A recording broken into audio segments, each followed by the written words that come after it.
आपको क्या लगता है मैं अच्छा एक्टर हूँ?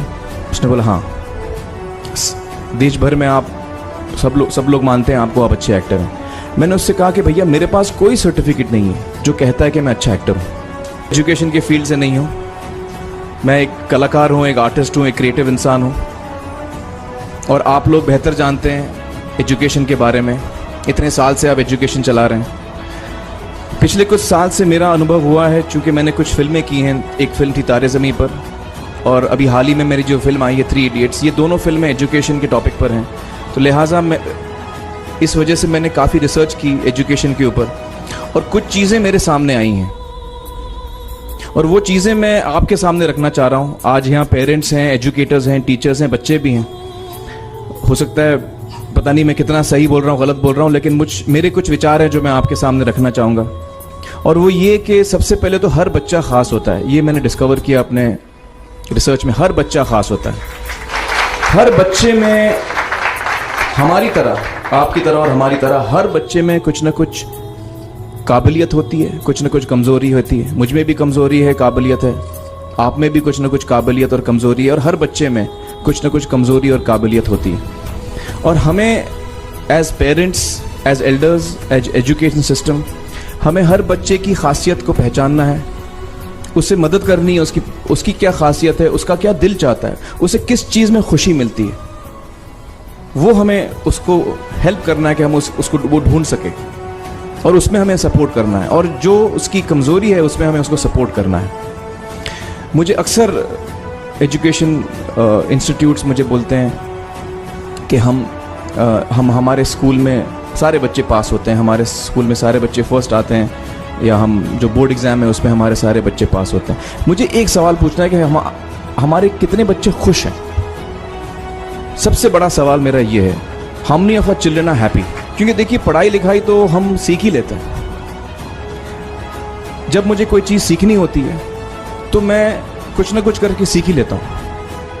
हमारी फिल्म 3 इडियट्स जब रिलीज़ होने वाली थी, रिलीज़ से पहले हमने कई स्क्रीनिंग्स रखे थे, टेस्ट स्क्रीनिंग जिसको हम कहते हैं, जिसमें कि हम ऑडियंस जैसे आप लोग हैं उनको बुलाते हैं, फिल्म दिखाते हैं, उनसे पूछते हैं कि फ़िल्म कैसी लगी। ऐसे एक टेस्ट स्क्रीनिंग हमने किया था। बम्बई में एक फैक्ट्री में कारीगर लोग काम करते हैं, तो करीब 25-30 कारीगर आए थे उस स्क्रीनिंग में। स्क्रीनिंग के बाद उनका एक कारीगर था, उसने मुझसे एक सवाल पूछा। उसने मुझसे ये पूछा, आप लोगों ने फिल्म देखी है 3 इडियट्स? उसने मुझे एक सवाल पूछा जो बहुत कमाल का सवाल था। उसने मुझे ये सवाल पूछा कि सर, पिक्चर के अंत में हमें पता लगता है कि आप तो रणछोड़ दास थे ही नहीं, रैंचो तो थे ही नहीं आप, तो सर्टिफिकेट तो आपको मिला नहीं, वो तो जावेद जाफरी को मिल गया। तो आप इतने बड़े साइंटिस्ट कैसे बन गए? इतने बड़े पेटेंट्स, 400 पेटेंट्स, जापानी लोग आपके पीछे पड़े हैं, तो आपको सर्टिफिकेट तो मिला नहीं, तो आप इतने बड़े साइंटिस्ट कैसे बन गए? बहुत ही अहम सवाल है ये, बहुत ही इंपॉर्टेंट सवाल है। और ये जो मुद्दा है उसके हार्ट में जाता है ये, कि जब मैं एग्जाम के लिए रट के जवाब देता हूं और वो जवाब में मुझे नंबर मिलते हैं और मैं पास हो जाता हूं, तो मेरे हाथ में एक पर्चा आता है जो मुझे कहता है कि मैं पढ़ा लिखा हूं। लेकिन वाकई मैं पढ़ा लिखा हूं या नहीं, ये अभी तक हमको श्योर मालूम नहीं है। लेकिन जब आप नॉलेज चाहते हैं कि आपको मिले, विद्या मिले आपको, तो फिर वो कागज़ का मायने कुछ होता नहीं है। तो मैंने उसको जवाब में 2 सवाल पूछे। मैंने बोला उसको कि भैया आपको क्या लगता है मैं अच्छा एक्टर हूँ? उसने बोला हाँ, देश भर में आप सब लोग मानते हैं आपको, आप अच्छे एक्टर हैं। मैंने उससे कहा कि भैया मेरे पास कोई सर्टिफिकेट नहीं है जो कहता है कि मैं अच्छा एक्टर हूँ। मैंने फिर उससे एक सवाल पूछा कि मैंने सुना आप बहुत अच्छे कटर हैं, आपके जो बॉस मुझे बताते हैं कि आप उनके मेन कटर हैं और आपकी बड़ी इज्जत करते हैं वो, आपके पास कोई पर्चा है, सर्टिफिकेट है जो मुझे बताता है कि आप कटर हो? उसने बोला नहीं सर। तो मैंने बोला आपका जवाब आपको इधर ही मिल गया। Education is beyond marks, education is beyond grades, education is what you learn. और मेरी इच्छा है कि हिंदुस्तान में हम एजुकेशन को इस नज़रिए से देखें कि हम अपने बच्चों को वाकई शिक्षा दें, और शिक्षा हम खुशी से दें। क्योंकि शिक्षा में सिर्फ ज्ञान नहीं होता, शिक्षा में एक और चीज़ मिली हुई होती है, वो ये है कि हम अपने बच्चों को डेवलप करते हैं एज ह्यूमन बींग्स। आगे चल के वो ज़िंदगी में अच्छे इंसान बने, आगे चल के वो अपने पैरों पे खड़े रह सकें, आगे चल के वो इज्जत की ज़िंदगी जी सकें, आगे चल के वो दूसरों के बारे में ध्यान रखें, आगे चल के वो किसी के चेहरे पे मुस्कुराहट ला सकें, आगे चल के वो किसी की मदद कर सकें। This is what we should develop of our children. ये मेरी फीलिंग है। मैं जहाँ भी देखता हूँ, ये मेरे साथ भी हुआ है जब मैं छोटा था। जब से हमारे बच्चे छोटे होते हैं, जब से बच्चे पैदा होते हैं, बच्चा घर आता है, हम बच्चे को पूछते हैं भाई मार्क्स कितने मिले, फर्स्ट आए कि सेकंड आए? वो बोलता है सेकंड। सेकंड आए तो अरे फर्स्ट नहीं आए, डांट पड़ती है उसको। जो बोलता है मैं 10th आया तो उसकी तो हालत ही बुरी हो जाती है।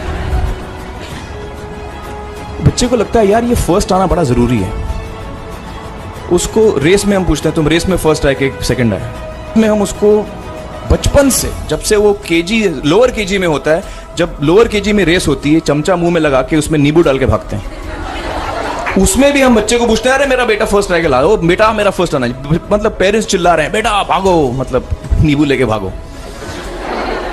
तो उसमें होता क्या है कि बच्चे को लगता है कि यार ये बड़ा जरूरी है। मेरे पेरेंट्स को हमेशा, मेरे पेरेंट्स मुझे एक ही सवाल पूछते हैं, मैं फर्स्ट आया कि नहीं। उसके जहन में ये बात बैठ जाती है कि मेरे को अव्वल आना है, मेरे को compete करना है, मेरे को बाकी लोग से आगे निकलना है। टीचर्स भी यही सवाल उसको पूछते हैं आमतौर पे, ये मेरे साथ हुआ है। होता क्या है कि जब वो बच्चा 21 साल का होता है तो वो बड़ा सेल्फिश हो जाता है, और उसको सेल्फिश हमने बनाया, हमारे सिस्टम ने बनाया। वो अपने बारे में सोचता है और किसी के बारे में नहीं सोचता, क्योंकि यही हमने उसको ट्रेन किया बचपन से। बचपन से हमने उसको यही ट्रेन किया कि बेटा तुम पहले आना, बाकी सब लोग को भूल जाओ। तो जब वो नौजवान बनता है तो उसका नजरिया सोसाइटी की तरफ यही हो जाता है कि भैया मुझे आगे बढ़ना है, बाकी सब बाय हुक और by crook I must succeed, I don't care about anybody else. मेरा ये दिल कहता है, मेरा ये दिल चाहता है कि अगर हम जितने यहां पेरेंट्स हैं, एडल्ट्स हैं, यंगस्टर्स हैं जो कल जाके पेरेंट्स बनेंगे, अगर हम अपने बच्चों को ये सीख दें जब वो छोटे हैं, जब वो घर आए हम उसको ये सवाल पूछें, ये नहीं पूछें कि मार्क्स कितने मिले, उसको ये पूछें कि बेटा आज तुमने किसकी मदद की, आज तुमने किसके चेहरे पे मुस्कुराहट लाई। अगर हम उसको ये पूछें तो उसको ये लगेगा कि यार जरूरी ये है। मेरे पेरेंट्स मुझे हमेशा ये पूछते हैं, मार्क्स का तो कभी पूछते नहीं, वो मुझसे ये पूछते हैं कि भैया तुमने किसको हेल्प किया आज। तो हेल्प करना लोगों को, लोगों के बारे में सोचना, लोगों के चेहरे पे मुस्कुराहट लाना, ये मेरे पेरेंट्स के लिए बड़ा इंपॉर्टेंट है। साइकोलॉजिकली वो इस चीज़ के साथ बड़ा होगा। स्कूल वही जाएगा, पढ़ाई लिखाई वही करेगा, वो उसका नज़रिया थोड़ा बदल जाएगा। जब वो बच्चा नौजवान बनेगा, 21 साल का होगा, और सारे बच्चे उस उम्र के जब 21 साल के होंगे, हमारी सोसाइटी चेंज हो जाएगी।